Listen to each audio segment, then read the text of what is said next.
Welcome to the JBoy Show, hosted by Jake Crain, the fastest growing sports show in the nation. I'm Coach Hugh Freeze. This is Super Bowl champion Brandon Graham. Hey, this is DJ Shockley, and you're watching. And thanks for watching the JBoy Show. What is up, everybody? Thanks for joining us again on another edition of the JBoy Show. Very excited to bring Doug Gottlieb on here, host of the Doug Gottlieb Show. Does some work as a studio analyst for Westwood One as well. And we're talking the effect of the merger on basketball, especially in the SEC. And my monologue is one, I'm not going to say the same thing that I said a couple months ago, but I just want to hit it again just to remind everybody where we were a couple of months ago on this. But first, as usual, got to give a shout out to betonline.ag. If you go sign up now, whether it's laptop, desktop, phone, mobile, whatever, you get a 50% welcome sign-up bonus. That is a 50% welcome sign-up bonus if you go sign up right now at betonline.ag. And again, they're going to play the Sharps. They're going to play it early. We got the Olympics. We got Major League Baseball. We know college football is coming up. That's huge. There's already some lines out right now on some early games. Go check those out. And whether it's parlays, pleasers, teasers, props, team, or player, they've got it all at betonline.ag. And they'll play the Sharps. They're not going to wait and grind it down. They're going to throw it out there and let you play. They're going to gamble with you and see who wins. And really, that's what you want. And we've talked about some bets early that we've made, and I'm going to continue to run that back as we get closer toward the season. So head over to betonline.ag today. About a month ago, maybe a little bit more than that, had a monologue, and we were saying this a little bit last year, that when the SEC makes its mind up that it wants to be the best conference in the sport, it's not a matter of if, it's a matter of when. And they made that decision in basketball about a handful of years ago, maybe a little bit before that. And, you know, we've had Eric Musselman on, we've had Bruce Pearl and all these guys. And if you look at the coaches in the league and you look at the draft, it's very easy to see the trajectory of the SEC from a college basketball landscape realm. Well, fast forward to today when we have Texas and Oklahoma joining the SEC. That will be in basketball as well. We know Shaka's got to do it in the tournament. They had a lot of momentum last year and lost the first game that they played, and it was a shocker. Believe me, I think we all agree it was a shocker. Oklahoma, they're always good. They've had unbelievable coaches. Lon Kruger just retired. You know, they've had Kelvin Sampson. You go all the way back. They've been a really good ball club. And now you look at the rivalries you're going to have in college basketball as well. You get the Red River Shootout on the hardwood. You get Oklahoma, Arkansas. You get Missouri, Oklahoma. You get Texas, Missouri, Texas, Arkansas. I mean, you are creating even more depth, even more pop, even more shine and sprinkles on a conference that was already going on a trajectory towards the top. And then you look on the inverse, because where there's a yin, there's a yang. What's going to happen with the ACC? You know, Doug talks about it as well. Roy Williams retires. Coach K retires. There's questions. There's fluctuation at different places in the ACC. What's going to happen with them? The Big Ten, we know, is solid, but what's going to happen with that conference? Are they going to add and absorb teams? I'm sure they will. But if you look at the landscape of the SEC, I think this only speeds up or bullet trains the process of the SEC taking over college basketball. It will happen. Now, I do have to give a shout out to the Pac-12. If you look what they did last year in the tournament, I mean, UCLA, Oregon State had a nice run. We know they play ball out there. I'm going to have to get Bill Walton on here to talk about that and his favorite type of plants, which I think we can all guess what his favorite type of plant is. But at the end of the day, in the SEC, the rich get richer. The conference is getting deeper. You're adding even more high-profile coaches and depth and new places. And we're going to have some unbelievable regular season games on top of the ones we already have. And you know the Texas and Oklahoma fans, the first year in the SEC, couple years in the SEC, they're going to be showing up. They're going to be showing up because the SEC fan base from a basketball standpoint is getting live. You look at those games, and we had the pandemic last year, whatever, but these games are going to be nuts. There is no off nights in this league. And that's something we'll discuss with Doug Gottlieb, as well as the rest of the effect on college basketball that these mergers are having. Make sure you go to betonline.ag. Let's hop in here and win the water cooler. Y'all know how we do it. All right, everybody, excited to get to the interview portion of today's show. And look, obviously with all this football merger talk, everything going on, it affects more than just football. And why would I not bring on a guy that understands the realm of all of sports, but basketball especially, the host of the Doug Gottlieb Show on Fox Sports Radio, does some studio analyst work for Westwood One, a little bit of everything, Mr. Doug Gottlieb. Doug, I appreciate you taking the time, and it looks gorgeous out there, bro. I tell people all the time, you don't move to California for the taxes of the people. you move because it's 76 and sunny with no humidity every day. Yeah, I think that's it. You know. Yeah. And people, yeah. Go ahead. And people say, when you got the homeless population growing, you do. School's getting worse, you do. But you know what? Every day it's 75 and sunny. So. Hey, Kendrick Lamar had a song about that. I think I won't dive too far into that, but I think he touched. My son's really down on Kendrick Lamar right now. He's like, how can you not have a follow-up album to one of the great albums of all time? I was like, well, it's really hard. He's like, well, what's he been doing? We've been in the pandemic. Good. Fair point. It is, and we're gonna try and get Kendrick on. We'll reach out and ask him next time. But Doug, I got to ask you, man, just in general, with this merger stuff, obviously Texas and Oklahoma going to the SEC. They're talking about the Big 12 and Pac-12 maybe merging, or the Big 10 and the Pac-12 maybe merging. Just your thoughts on the overall landscape of college athletics with everything that's going on. I mean, I think what Oklahoma did at Oklahoma State is pretty much the biggest Benedict Arnold move in the history of collegiate sports. There are not words really to define it that you can share on radio. Texas is Texas, right? Yeah. They spend more money than anybody else, and I'm sure they've been frustrated as of late at their football results and their basketball results for the most part. And I do actually understand, like, they may be a founding member of the Big 12, but they weren't a Big 8 team. They were a Southwest Conference team. And, they carried around that kind of bravado of being the only school to be able to have their own, TV network, et cetera. BYU also has one, should be pointed out. But, Texas has no loyalty other than to Texas. For Oklahoma to do this it's an embarrassing chase of money. They could have said no.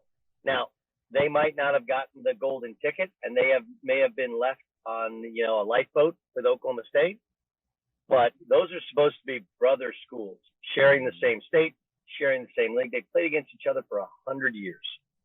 Okay, to share the same state funds and to do this, and the argument you'll get from Oklahoma people, which on some levels is valid, is like, hey, we're dominating this league. We're just better in football.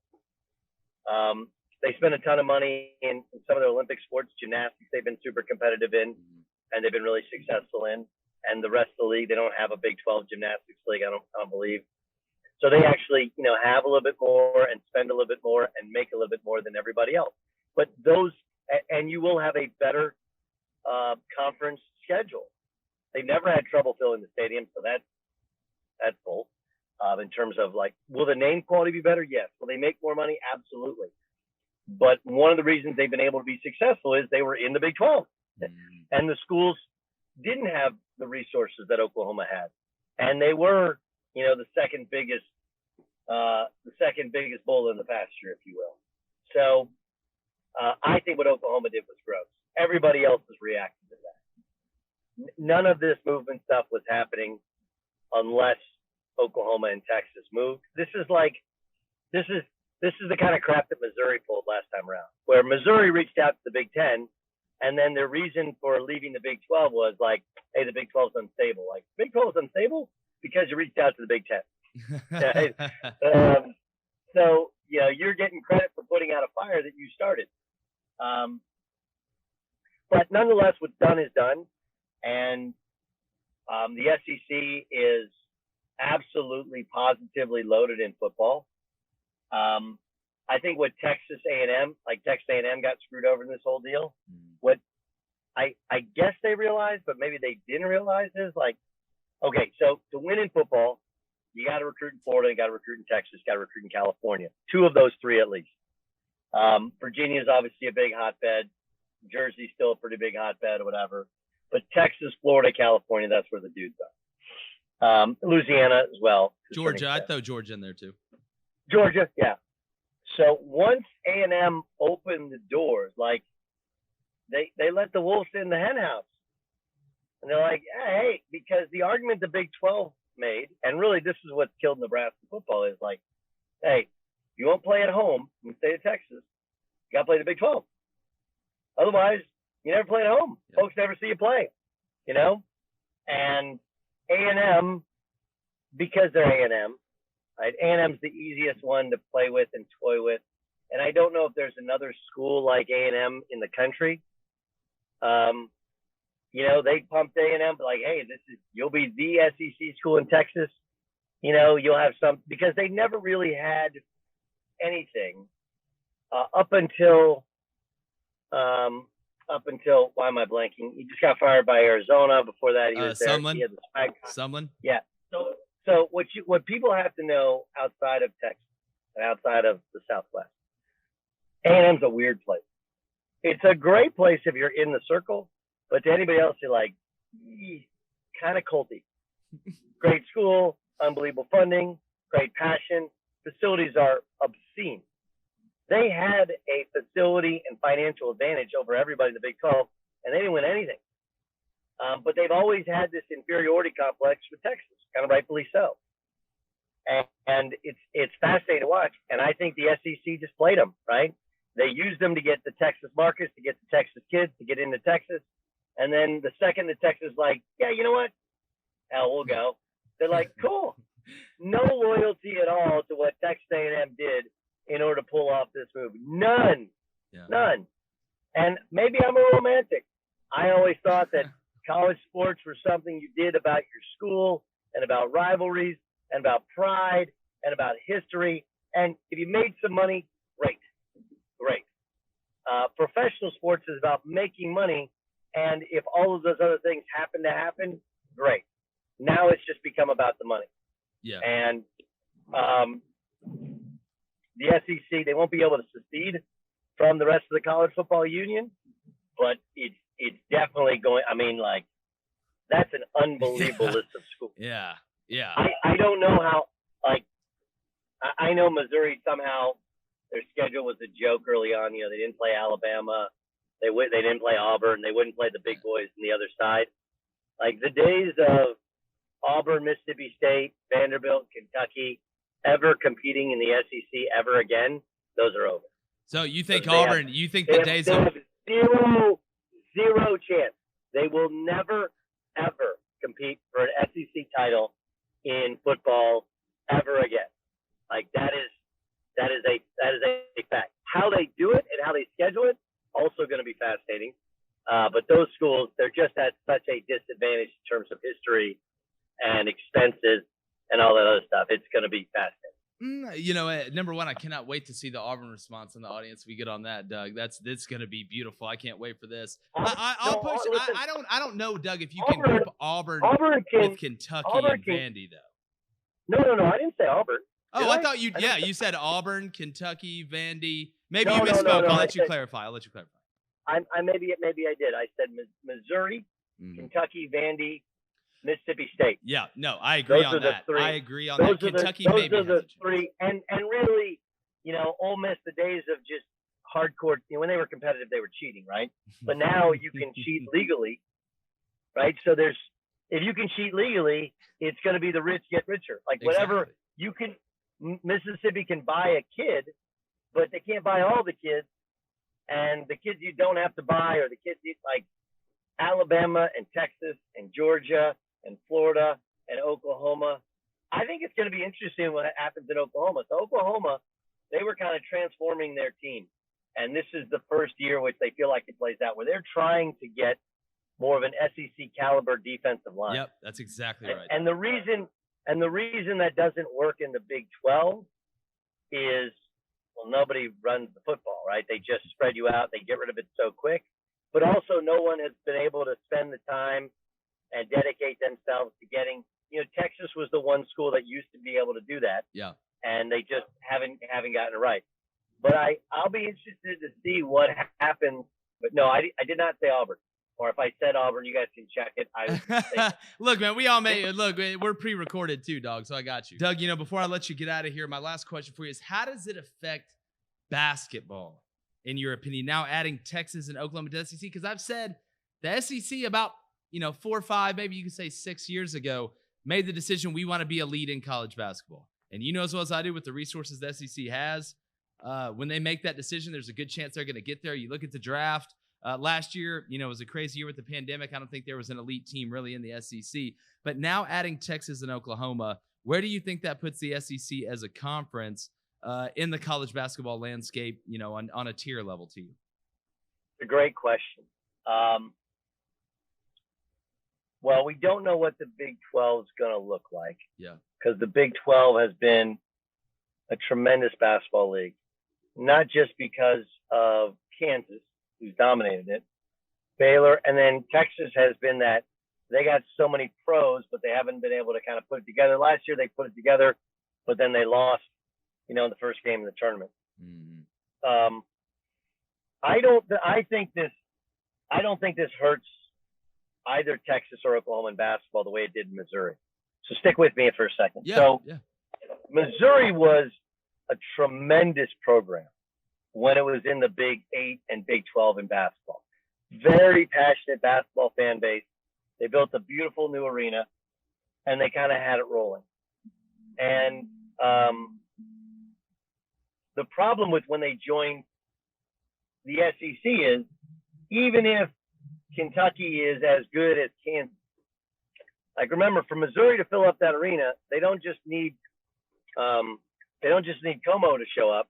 They need people to drive from St. Louis and Kansas City to come to an occasional game, or from every spot in between.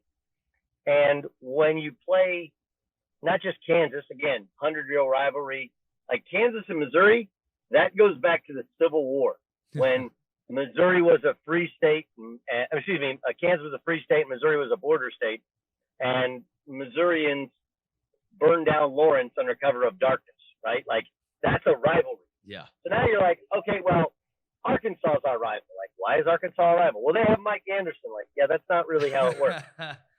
Yeah. And so even if Arkansas has been significantly better over the history of their basketball program than Kansas State, they played Kansas State 150 times, right?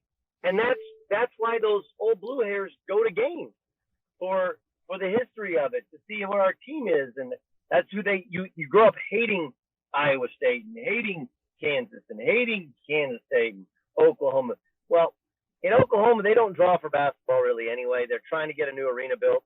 They can't. So it's one of those.